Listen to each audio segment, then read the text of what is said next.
Last night, Lux dropped onto our screens, and there were really big questions as to how well it was going to perform after the incels and the coercive control remarks from last week in the Robot Revolution.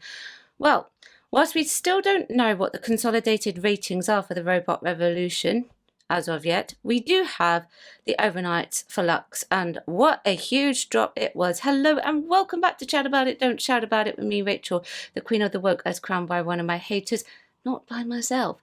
Don't forget to like, share, to subscribe to the channel, switch on the notification bell so that you know I am releasing another video. I talk about Doctor Who every Sunday, and then we cover woke news in the week. Thank you to everyone who's joined me already. I cannot run this channel without you. Like I just said, the ratings for Lux have dropped. They were reported originally by TV Zone, who seems to be getting quicker access than the Radio Times unusually at the moment. I made a short on this earlier, and now this is my follow-up video. So let's take a look. Lux got 1.58 million in overnight viewership. That is an absolutely massive drop in the overnight ratings. I knew there was going to be perhaps a small difference. I estimated perhaps 1.9 million people, maximum of 2, maybe a little bit more, but I did not expect a big drop like this. I did make a post about this on X, and I will acknowledge that there is a very good possibility, maybe small possibility, that Easter could have played a part in this, because a lot of people do go away for Easter. However, ITV won the viewership wars last night for the overnight terrestrial viewings, and please also bear in mind that these are also Easter holiday viewings as well. Both of these scores are, like the Robot Revolution and Lux. The previous week scored 3.97 million for Britain's Got Talent, and then this week they scored 3.96. Not exactly what you would call a massive drop, if you would expect the Easter holidays would be what was affecting these scores. Now, these overnight viewing figures are a very good indicator for where the show is sitting, particularly for the BBC. The first one generally does air at a bit of a higher rating, and then we get a slightly lower one, and it sort of plateaus and evens itself out a little bit. But we also say that this is a reflection of what people thought of the previous story or the previous episode, depending on what you are watching. So taking the Easter holidays into account, I would say that perhaps there were not as many people who were happy about being referred to as an incel and the coercive control scene. So, well, what does that mean for Lux? Well, Lux has taken a bit of a hit. I expected it, even though I did not expect it to be this low. However, there is a saying in the UK that something is a bit like Marmite. You're either going to like it or you are not going to like it. There are a lot of people who really liked Lux, and there's a lot of people who didn't. And I think it's going to be one of those stories where people may have to go and watch it to find out for themselves.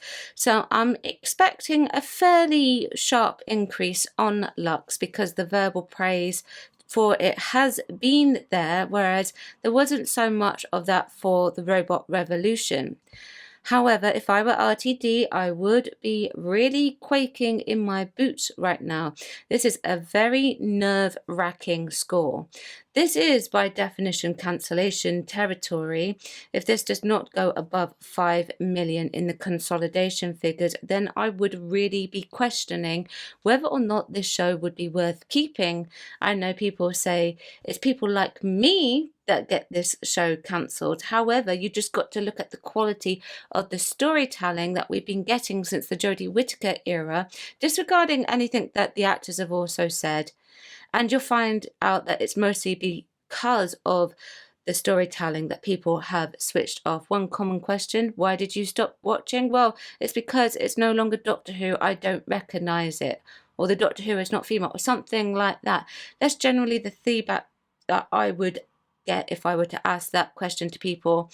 Right now, what we've got on our screens is what I would refer to as Disney Who. Now let's take a look at what the Radio Times shills had to say about this. Doctor Who confirms overnight ratings for Lux lowest in series history. The figure fell below 2 million for the first time ever, despite a warm reception from fans. Okay, so yes, it has got a warm reception, but there are the negatives out there as well. The second episode of Doctor Who's 15th season suffered a fairly substantial drop in ratings, with just 1.58 million viewers tuning in to watch Lux on BBC One last night. That's down from the 2 million who watched last week's season premiere, The Robot Revolution, and marks the lowest overnight viewership rating in the show's history, the first time ever that the figures have dropped below 2 million. Of course, it's worth noting that these figures don't tell the whole story, given the figure doesn't take into account anyone who watched the episode on BBC iPlayer, where it debuted at 8 a.m. on Saturday prior to its BBC One broadcast. The article does go on to say that there's plenty of praise and feedback, and it provides that from the public. So clearly they're trying to get those viewing figures to go up, but even the Radio Times have stopped making excuses for the low ratings now. Hardly surprising, seeing as they were laughed at for talking about the weather. I think this is part of the issue when you get storytelling like this, where people are having their stories that they're very attached to changed so drastically, things like Star Wars and things like that. It now becomes unrecognizable, and therefore they show how they feel about it by switching off the screens. Snow White is also a victim of that as well. I also think that BBC had been pretty consistently low in their viewership for a while. So I'm wondering how much of this is also perhaps a little bit of a boycott, with people cancelling their TV licenses and things like that and just tuning out altogether. By the way, Snow White's not a victim. Snow White just went down this progressive, unnecessary route that caused its own demise, just to clear that up. I'm still with the opinion that this show should be rested. I'm not saying it should be cancelled into oblivion. I think that, well, whatever happens next, we will probably not have RTD or Ncuti at the helm of this. RTD has vacated to Channel 4. I posted an article on my YouTube page the other day addressing the woke, and let me read it to you. This is from RTD, and this will essentially let us know where RTD stands with woke. Doctor Who boss Russell T Davies hit back at the wokeness criticisms. The showrunner says he has no time for complaints or online warriors. Okay. Let's see what it says next. Russell T Davies has responded to complaints from some Doctor Who fans who have labelled the show too woke. It is woke. What are you talking about? The showrunner had made comments during an appearance on the BBC Radio 2 show Doctor Who 20 Secrets from 20 Years, explaining that he had no time for these reactions from online warriors. Someone always brings up the matter of diversity, he explained, and there are online warriors accusing us of diversity and wokeness and involving messages and issues. Listen, you just have to go all the way back to when Doctor Who was originally airing in that series, classic series, and I tell you something, it is diverse, and it always has been diverse from its inception, pretty much. Okay, and the messages that it did were integrated into the story naturally. We all know what the Daleks are a metaphor for. However, it doesn't need to be said. It just doesn't, and you're just saying it blatantly. And I have no time for this. I don't have a second to bear, because what you might call diversity, I just call an open door. So he's doing it on purpose. When asked if he writes such themes into a show consciously, he added, "I think it's the only way to write." Disagree, that's not the only way to write. He continued, "And I think it's harder to write with that narrow window. That's really why you limit yourself. Why breathe in the exhaust fumes? Why be toxic? Come over here where the life and light and air and sound is." Now, What's funny about that statement is I think that sometimes people who claim that are the ones who have a lot more negativity. That's what I think. There's nothing wrong with integrating something into a plot naturally. You just don't need to punch people in the face with it. You know, you don't need to go there. Right, so now let's have a look at what's going on for the ratings for Disney Plus. Here they are. I have access to 2 days worth of estimated data for Lux. Disney Plus do not release their viewing figures, their minutes, so we only ever have their word if something is supposedly topping their charts. And as you can see, they're not here. I have the data for the 19th and the 20th of April. On the 19th, topping the chart is Good American Family. And then we've got Daredevil, Grey's Anatomy, The Stolen Girl, Bluey, The Simpsons, Modern Family, Malcolm in the Middle, High Potential, Desperate Housewives. And then the following day, 20th, today, Good American Family, Grey's Anatomy, Daredevil, The Stolen Girl, Bluey, Simpsons, Modern Family, Malcolm in the Middle, Desperate Housewives, and High Potential. So pretty much the same. Now, we do not have access yet to the Nielsen figures. They will come out about a month after the airing of the Robot Revolution. However, there is a site that publishes viewing data from streaming services known as Samba TV, and I have used them on this channel before. And this is what it says. Topping the charts is The White Lotus Series 3, 1923 Series 2, The Pit Series 1, The Last of Us Series 1, The Last of Us Series 2, Pulse Series 1, G20, Bad Influence, The Dark Side of Kidfluencing, Black Mirror Season 7, Handmaid's Tale Season 6. So Doctor Who is non-existent. If we want to keep this show running and we want it to get better, then we need to see better data overall, consistently, from the overnight ratings. And those ratings do need to be higher because Doctor Who is an expensive show. And if the cheaper shows are easy to make, then they're going to go and make those if they're getting better ratings. And of course on the streaming data. Now, I don't think the Robot Revolution for the consolidation is going to do much better than 6 million for when we get the Barb figures. And I think that's me being generous. And well, I think Lux will increase, like I have said, I think, for the consolidation figures. I don't know if it'll go past 6 million either, but hopefully for RTD's benefit, he will really want it to push to 6 million. I don't know what it will do, to be honest with you. So let's finish off with some opinions on the last story, which was Lux. I asked my YouTube subscribers, and I've also taken some reviews from Rotten Tomatoes as well. It's simply not what I want in a Doctor Who episode, to be honest. It's become a different show these days. I thought it was good. Okay, fair enough. Yeah, it was good. Ncuti's best episode to date, in my opinion. Okay, I thought Ncuti was better. And this one says, actually, it kind of reminded me of the final episode of Star Trek Enterprise. It was set inside the holodeck of the Next Generation, which itself was taking part during a 2-part story of the Next Generation, where Riker is struggling with his conscience over the actions of his former captain. It was awful too. That sounded like a bit of a mouthful, so I've not seen that, so I'll take your word for it, Farsight. Cons? God?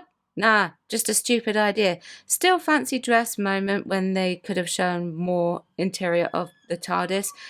The tears again, the god-awful, over loud, intrusive and just bad music. The worst piece of editing in the history of Doctor Who. Just watch how the credits cut into what Mrs. Flood was saying. Was something cut? Of course, Black Doctor Who is a cartoon character. Nothing about Black Doctor Who is real or natural for straight black man. Well, I don't think the Doctor is a straight black man. I think he's asexual, actually. But okay, fair enough. That's your choice. P.S. I chose to not pick apart the Fang segment. A good idea, badly written. Okay. This had that AI-powered character from the Marvel's series feel to it. I suspect in the final episode of this season, we will discover that Bi-Generation never actually happened, and all of season 1 and season 2 was something else totally different, with the final episode revealing the truth, placing us back at the Giggle event with the Doctor still in the midst of a regeneration into someone else, many even leading into the Doctor Who reboot that is now believed to be an April Fool's prank. Yeah, I wondered if there was a lot of this that was still going on with the Giggle. Just don't relate to Ncuti's Doctor breaking the fourth wall with the fans was just cringe, yet again a tear in every episode. Looks like the same for next episode, and REP Doctor Who being called out. Good special effects. Shame they will only be watched once, if that. The fourth wall break was incredibly cringe and a slap in the face of Doctor Who fans. Watching Doctor Who means you're like that. How would the cartoon know about our world? Was badly done and insulting. What was worse was the stinger at the end showing they survived. Why? If they were fiction, how would they still exist? Mr. Ringerling was a great character, but the ending again was lazy writing. 5 out of 10. I seriously think that they should have pushed for the Alan Cumming character to become more corporeal and come into the world of the living with Alan Cumming being there himself, I think. Personally, that's what I think. Okay, so it's still scoring 100% on Rotten Tomatoes, and there's not many critics ratings for it, and 50% for the audience popcorn meter. Okay, and here you can see that the reviews are faring a bit higher towards Lux in this case. And so I did find some negatives as well, try and balance it out a little bit. Absolutely loving the season for so far. RTD has found his stride and I'm liking the experimental direction. Lux is a wonderful episode and Belinda and Doctor dynamic is great. The Robot Revolution and Lux have promised a lot of good things and done a lot of good things, although have been a tad lacking. I'm expecting the rest of the season to live up to the hype. Sadly, another nail in the coffin of Saturday night TV and a once cherished program. So to see characters being desecrated in this way. Back again with Ncuti Gatwa, and it's an absolute breath of fresh air after the lackluster 13th Doctor era. I don't know, the 13th Doctor era is looking up at this rate. It's not just jumped the shark, it's jumped over the fourth wall and desperately tries to make this seem new and exciting. Fourth wall breaks are not good writing, they are lazy plot controversies at best. Yeah, I don't like fourth wall breaking. Hey babes, can you guess whether not Doctor Who is going to cry in the latest episode? Of course he is. R.I.P. Doctor Who. Let's hope Disney cancel it. Well, Disney do not have the power to cancel it. Disney can pull out their funding. Only the BBC have the power to cancel it. It's been amazing so far, especially Lux. My rating will be adjusted for each episode coming out, but so far I'm in awe. Absolutely awful, badly written, badly paced, terrible one-dimension stereotype characters. For example, this series' strong, independent woman who is just an insufferable, complaining cow. Wow, okay. Aimed at a niche audience, no broad family appeal in what should be a Saturday early evening family science fiction adventure show. If you are looking for classic science fiction, don't bother with this rubbish. This is the worst season of Doctor Who ever, coming from someone who has watched every single episode this season and is dreadful. Well, there's only been 2, so I've watched every single story as well in this season. And I'll be straight up honest with you, after that rating for the overnight, well, this has got a very big hill to climb for Doctor Who if it wants to be able to survive. The Sylvester McCoy era was cancelled for less than this, less than what we have now, right? Okay. Would it be so bad to hypothesize that we could get maybe down to 1 million viewers for the overnight? I don't really know, but well, please let me know what you think of these abysmal ratings. I know it's terrestrial viewing, but it is abysmal for terrestrial viewing as well. It's atrocious, actually. It's very bad. Let me know what you think. Chat about it, don't shout about it. Like, share, subscribe to the channel, switch on the notification bells so you know I am releasing another video. Thank you very much for watching. I will see you tomorrow at 4 p.m. Bye bye.